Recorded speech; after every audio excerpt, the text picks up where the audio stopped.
Miniature black and white TVs you used to see suspended from the ceilings of hospital rooms, and, for the moment, novelist. He is the author of Fever Chart, which came out on McSweeney's Rectangular. Woo! Welcome, Bill.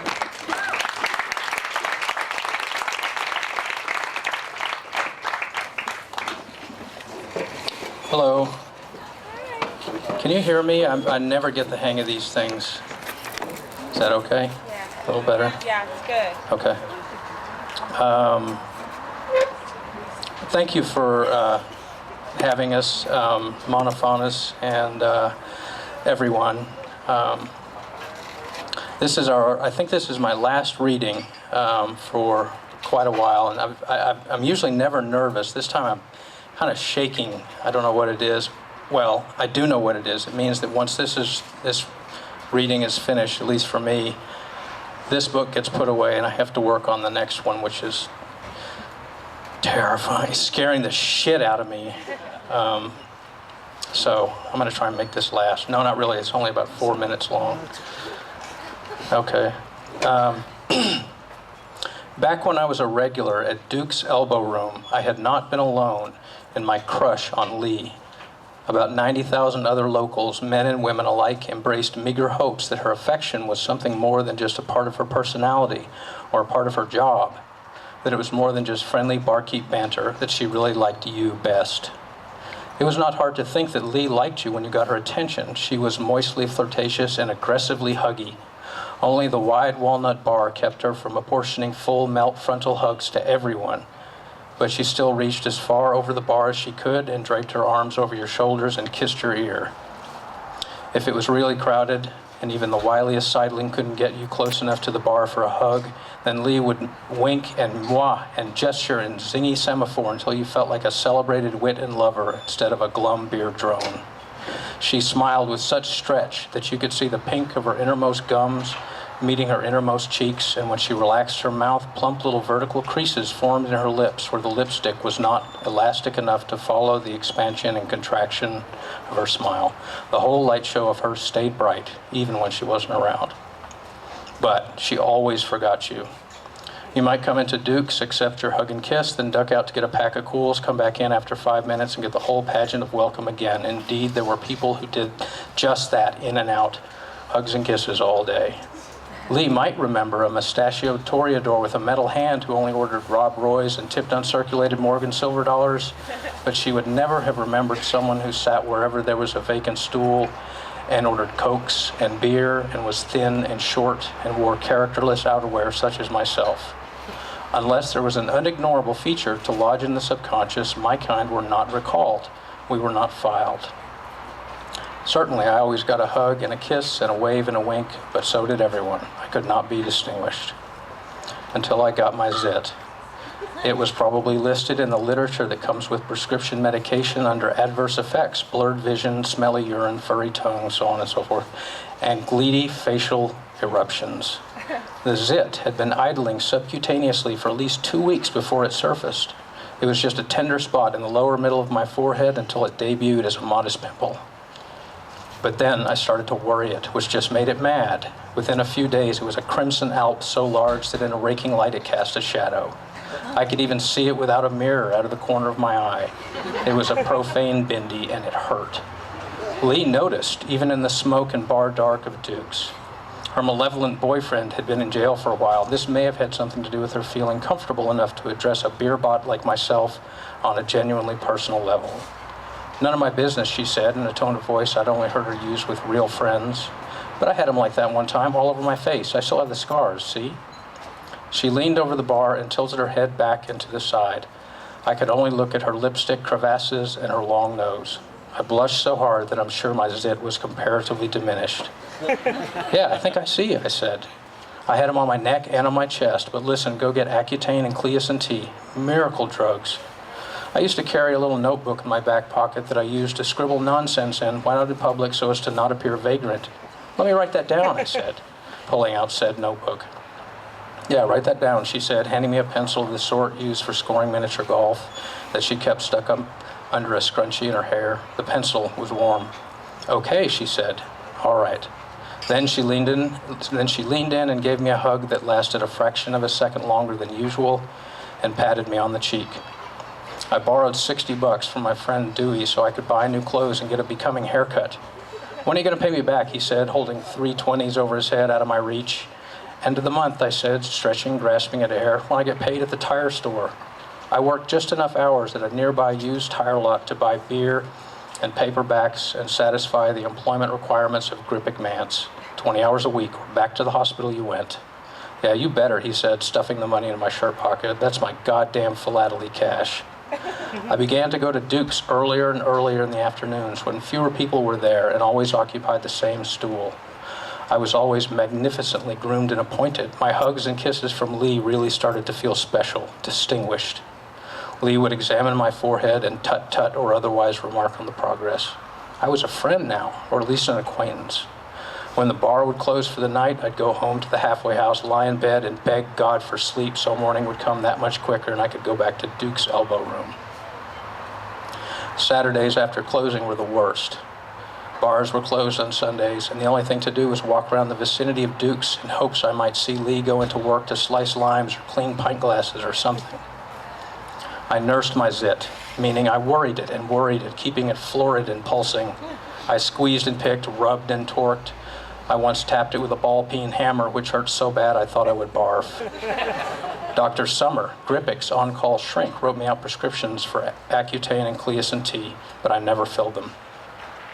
"Are you sure you're taking Accutane twice a day?" Lee said, when it had been a few weeks and still the zit was a monument to the affliction. "Yeah, I really am. 40 milligrams, morning and night?" "Yeah, two little brown pills like footballs, right?" What lies I could tell. "Yup," she said, "but you know you gotta wash your face every day, all the time." "I do," I said. "I don't know what's up." I started to get a reputation, partly because of the zit, which became an object of light barroom ridicule, but also because of the favoritism that Lee showed me. Competitors began to show up with hammered fingernails or split lips, wearing whiplash donuts or homemade casts, limping, sneezing, trembling. One guy, Joe College, went so far as to proliferate artificial chicken pox all over his body, fashioned from the tapered ends of hundreds of candy corns and stuck down with double-sided tape. It was an arresting sight, to be sure, and I think he's still dating one of the women at the bar that night who decided she wanted to nurse the helpless, pocked wreck back to health. Still, no one got the same amount of attention that Lee paid me. But then, one day, the zit started to look a little better. No matter what abuses I heaped on it, it continued to shrink, and eventually it matched in luster and hue the rest of my forehead. Lee and I had less and less to talk about. The day finally came when there was nothing to talk about. That's it. Thank you.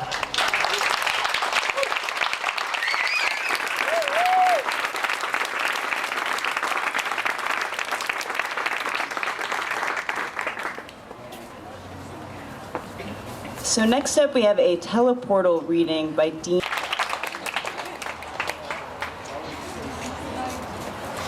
I forgot to mention that Mike Aho did the video for that video, and his website is also on the program. Our next reader is Annie Laganga. Annie Laganga is a poet, performer, and visual artist. She's the author of Stoners and Self-Appointed Saints off Red Hen Press. She's a Scorpio. She lives in Austin, Texas. She loves candy. She hates housework. Annie Laganga.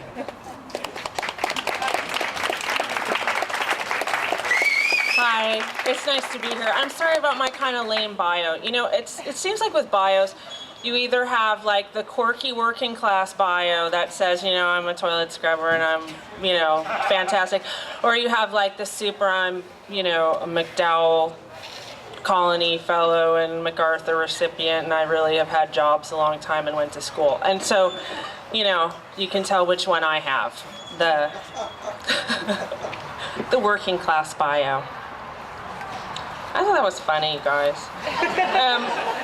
Listen, I need to say something before I do my reading, and that is, I don't know if it's a magical night or the wisteria or being outside or something, but, or maybe what the work I'm doing in therapy, but I had this experience going to the bathroom during the intermission, and it's like I had a healing tonight.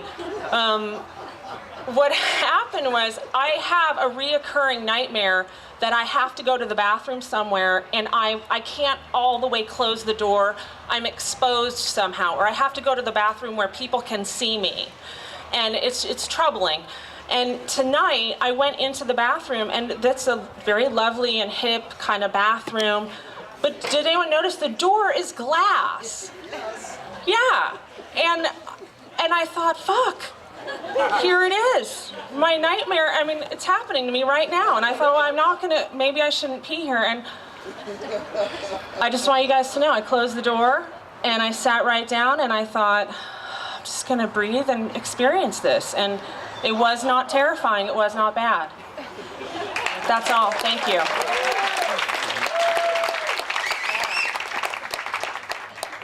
It matters. I went to that Italian restaurant, ate red, white, and green ravioli, and maybe anise or fennel in the thin red sauce like Bolognese style, I think. It had a touch of sweet and maybe nutmeg. I had Heineken.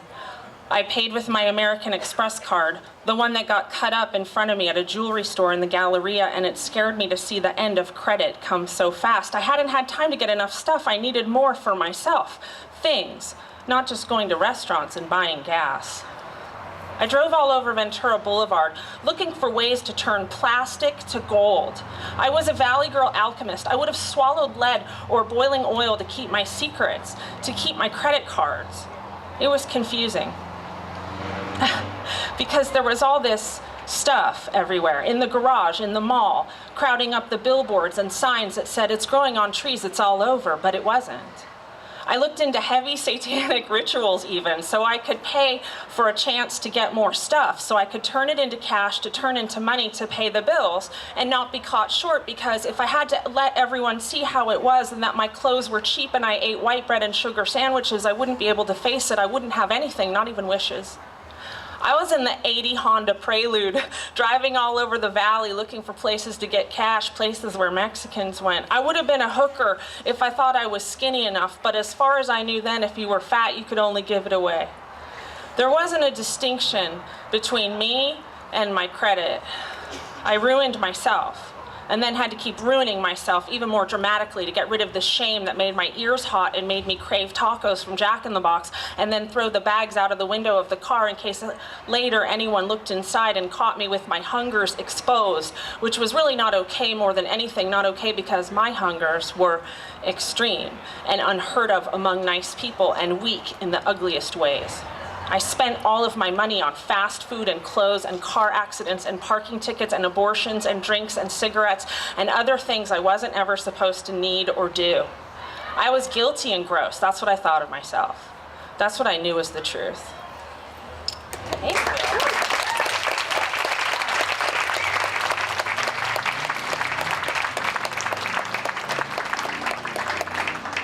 I'm going to read a short, cute one and then back down, okay? And then I'm done. This is called Robbie's Dad Kissed Me. It happened outside the Ventura Club after the bar mitzvah. I wore real high heels and a green dress from Bullock's. I felt womanly and pretty the whole day. Robbie's dad thanked us for coming. He gave me a kiss. He smelled like wine and salad dressing. Everyone was out there kissing and hugging goodbye. He wasn't being gross. It was an affectionate family kind of kiss. That's what he meant. But for me, it was an intense, swooping, sexy thing. It surprised me. It was delicious. It was the first time ever I imagined how you could like kissing a grown man person. How men are a thing that is different from boys or ladies or your own dad. How you could do stuff with them, and it would be warm and fun, and you would feel like your body was big and right and adult, and it would be hot and dirty and good. It would prove that the world was really there, a different place than just my room and TV and school. Something immense that was really there and exciting and worth it.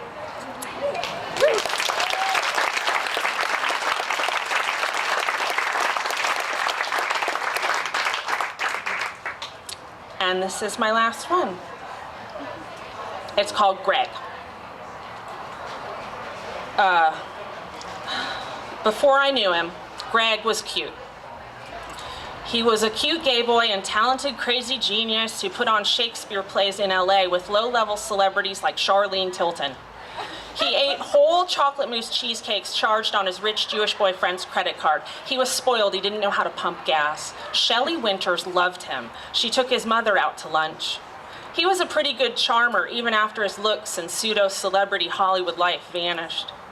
Living with Greg was like going to graduate school in codependency. I used to write in my diary about how awful it was, how awful he was. I was young and stupid. I did not understand that his lies and rages and conniving survival antics were not to be taken personally. All I knew was that you weren't supposed to get mad at a dying person, even if he spent all the grocery money on car-shaped erasers, milk duds, and crack. I smoked a lot of pot and talked shit about him to the neighbors. It was the best I could do under the circumstances. I didn't want to move out because I loved him. He was the first person who ever told me that I was beautiful and smart. I loved and hated him. I haven't ever met anyone as ruled by extremes as he was. He was gifted with it. If he was angry, dishes flew. One time I came home and the entire bathroom was covered in streaks and blobs of toothpaste like he had been channeling Jackson Pollock. If he was happy, huge pots of soup were concocted with sail cans of diced tomatoes and pinto beans, and he invited the entire regional chapter of Buddhists over to chant Ganyo and get high all afternoon. If he was horny, he went out late on a creaky 10-speed used only on these occasions, to a scary cruise park frequently mentioned in frat boy put-down jokes, to ride around and pick up strangers and stay out all night doing speed and fucking. The magic of Greg was that he got whatever he needed or wanted without any regard for the person he got it from, yet he simultaneously loved and cherished that person deeply. Everyone he used up felt adored and violated at the same time. I lost my place. Oh yeah. He had his own Make-A-Wish Foundation. He'd just get on the phone and call strangers, anyone, and explain that he was dying and absolutely must see Phantom of the Opera before he crossed over. He got trips to LA and San Francisco and Seattle. He got massages and mushrooms. He learned to work dying. Our other roommate was quiet and stoned and physically healthy. He always sounded wise. He was beautiful, tall, and seemed like a mystic or a wizard to me. The wizard was actually a scared man riddled with low self-esteem and lethargy. Anger occasionally animated him, and he adopted the persona of a black woman to express it. He was as loyal as Greg was greedy. He stayed until the bitter end, serving his ex-lover turned husband turned terrible dying child. The wizard's goal was to be numb and sleep for a long time. Funny that the one who desired and gobbled up people and life with unyielding gross joy was the one who died young. Finally, it got too spooky and adult in the house. They put a hospital bed in the living room, and then there were diapers. I moved into an apartment with a girl my age and collected thrift shop dresses and went to regular parties with beer and guys who were in bands named Carve and Trench. Greg died in an ambulance in June. He was 35. He died a month after my father did. That summer, I started making a myth of myself as a Valkyrie. On long, hot nights, I sat on the couch and read Barbara Walker's Women's Encyclopedia of Myths and Secrets, assigning myself the qualities of wise death goddesses. I developed complex fantasies in which I was a soaring dark fairy gathering souls left lying on deserted battlefields. I did fat bong loads and avoided the phone. Sometimes a boy came over to fuck me, but I wasn't there. I was far away. I was a mermaid in a lovely clamshell bra, swimming in a blue-green ocean. I was a cliff-dwelling harpy gnawing the livers of weaklings and salesmen. I was an amnesiac queen suffering a fugue state, wandering and waiting to remember my power. Thank you so much.